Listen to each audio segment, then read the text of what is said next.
Taong bayan ay unahin at dapat magkaisa. Ayusin ang mga problema ng ating bansa. Ang galit ay alisin at dapat magkasundo. Kung payapa ang ating bansa, aasenso nga tayo. Taong bayan ay unahin at dapat magkaisa. Itigil ang pag-aaway at ang pagkakagulo. Ang galit ay alisin at dapat magkasundo. Kung payapa ang ating bansa, aasenso nga tayo. Ang kahirapan sa bansa ay lumulubha pa. Kailangang harapin ang marami nating problema. Maraming nagugutom sa Maynila at probinsya at maraming trabahante di sapat ang kinikita. Pamilyang hindi sapat ang pagkain sa mesa. Kapag sila'y nagkasakit, wala rin pampaospital. Kabuhayang hinampas ang matinding kalamidad at tumataas ang antas ng kriminalidad. Hindi mabuting panoorin na puro na lang kampihan. Kaliwat ka ng batikos, kabi-kabilang alitan ng dapat asikasuhin at kailangang malunasan ng mga problemang nagpapahirap sa ating bayan. Sa ating ang panahon, pagkakaisa ang solusyon.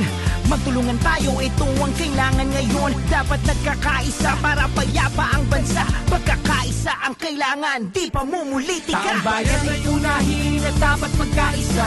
Ayusin ang mga problema ng ating bansa. Ang galit ay alisin at dapat magkasundo. Kung payapa ang ating bansa, aasenso nga tayo. Taong bayan ay unahin at dapat magkaisa. Itigil ang pag-aaway at ang pagkakagulo. Ang galit ay alisin at dapat magkasundo. Kung payapa ang ating bansa, aasenso nga tayo. Sana po ay pansinin itong aming sinasabi. Kapayapaan ito ang nais namin na mangyari. Dahil problema ng bayan ay napakarami. Itigil ang bangayan at pagkakabahagi. Ang bansa ay payapa Kapag hindi bahabahagi. ang bansa ay masaya. Kapag walang kampi-kampi. Ang bansa ay uunlad. Kapag hindi kanya-kanya. Pagkakaisa ito ang dapat nating magawa. Panahon na para harapin mga problema ng bansa.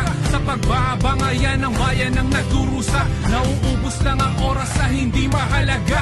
Ang bigyan ng panahon kinabukasan ng bansa. Panahon na para harapin mga problema ng bansa. At magkaisang lahat, mga inihalalang madawag ng ubusin ng oras sa hindi mahalaga. Ang bigyan ng panahon kinabukasan ng bansa. Taong bayan ay unahin at dapat magkaisa.